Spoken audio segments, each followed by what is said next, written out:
presentation for the course pattern recognition. The project is motif detection in DNA sequences. To start off, let's discuss what is a motif. In DNA sequences, any short recurring sequence is which has some particular significance in terms biological terms is known as a motif. So basically, what do they do? Motifs are usually binding sites for proteins. Basically, it will be a site where a protein will bind itself, and that will cause another reaction, giving rise to other proteins or things like that.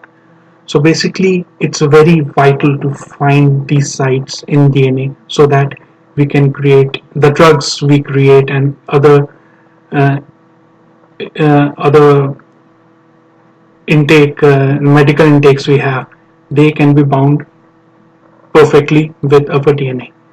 This is considered to be a very difficult problem because we have to search for these particular sequences in a huge sequence, which is DNA.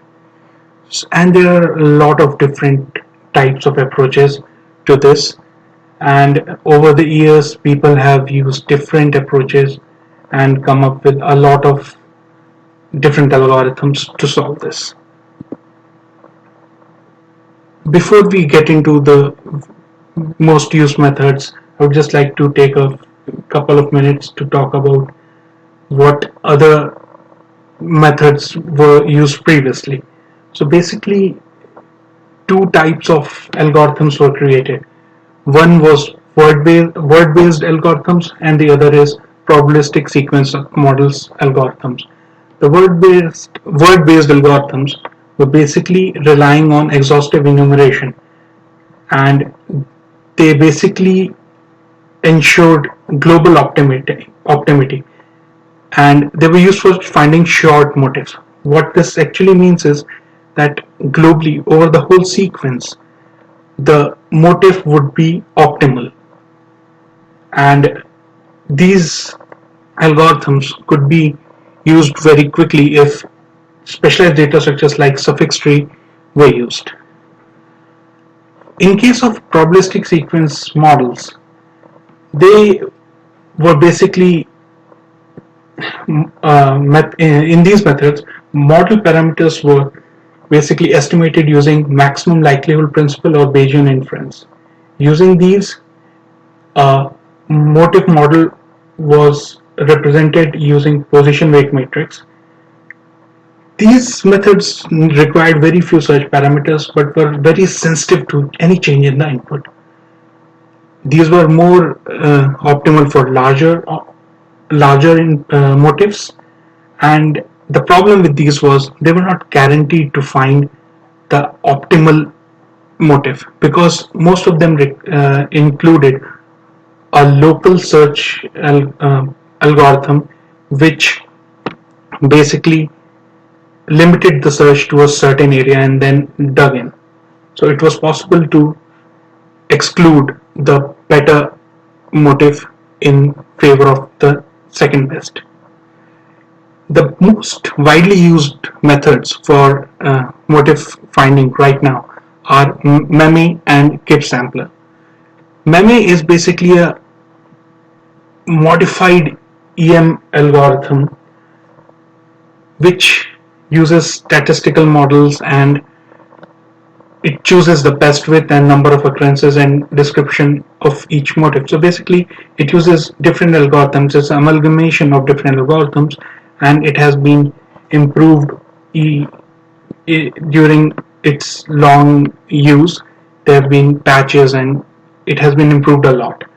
GIF sampler is also a very popular method. It's basically a generalized probabilistic inference algorithms. It generates a sequence of samples from a joint probability distribution of a couple or more variables.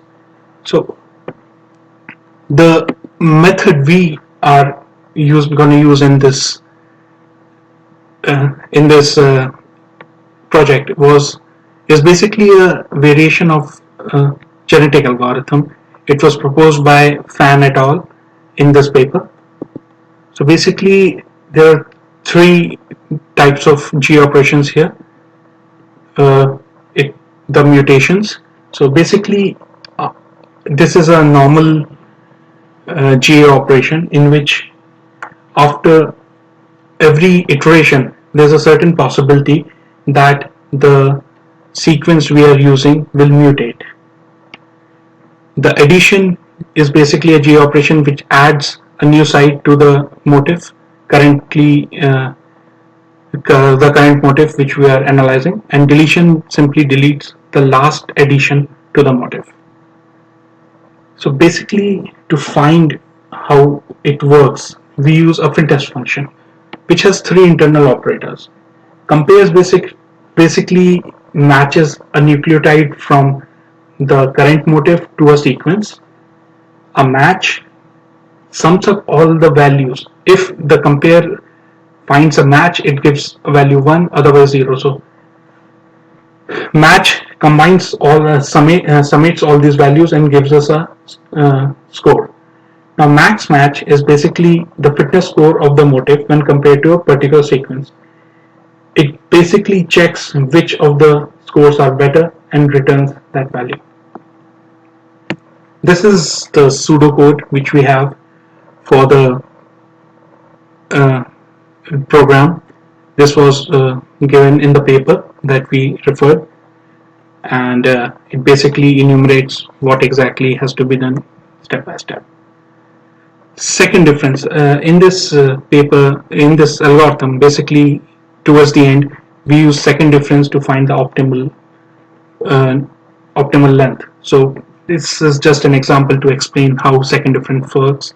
It's basically the second difference between two values. For example, here 24 and 6, the difference is 18, and then 0 and 6, the difference is 6, and then the difference between these two, which comes out to be 12, is known as a second difference. This slide is just to explain what it means in case anybody is confused. So basically, the author gave some results which said that the motif length and between score and motif length, and this is second difference and motif length. These are the graphs that he plotted, and it showed very nice results. But these were only based on a single data set. For example, what that means is PDR3 is a set as a sequence in which the author was trying to find a motif. When we did our experiment, it was not as good as the author, and these are the results that we found. The author's conclusion was that their algorithm was better than Gibbs, Meme, and Vita, the main algorithms which are used. According to our analysis, the algorithm given by the authors only considers one motif per sequence, which is not always true. So what we did was we changed the algorithm a little. The exact motif, if in a sequence there are more than one motif, so there should be an added advantage to that two same sequences are found in the same large sequence. So we added this in our version of the algorithm, and then as you can see, now the graph of the second difference is changed a lot. Now you can see that the motif length is at 12. The motif length that we choose is dependent on the lowest point of the second difference. So right now it's 12. Earlier, if you say, it was at 5. So with the added weightage to the recurring patterns, we were able to make it a little better. The conclusion that we saw was that for standalone DNA sequences for length around 500 nucleotides, this algorithm actually performs very well, and in some terms it's better than the competitors. But when multiple DNA sequences are introduced, for example, for say 10 or 15 DNA sequences at the same time, and we need to find the motif, then Meme definitely outperforms this algorithm. Even Gibbs sampler and others are a little better, but Meme is way above this algorithm. These are the results that we got.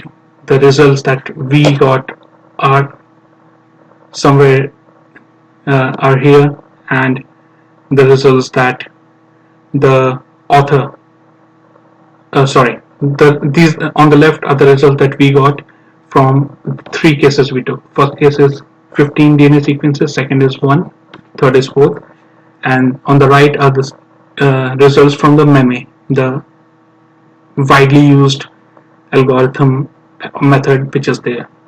As you can see, when there was a single sequence, our motif is much better than the motif given by meme, which is the case second. But in the other parts, especially the case 1 where there were 15 DNA sequences, we only found a motif of length 5, whereas the motif found by meme is huge. So basically our conclusion was that this is an interesting algorithm, and if it's well developed, and we had certain problems because of we were using Python, but if it's developed anew and it's integrated with some other algorithms, we might be able to get much better results. That's it. Thank you.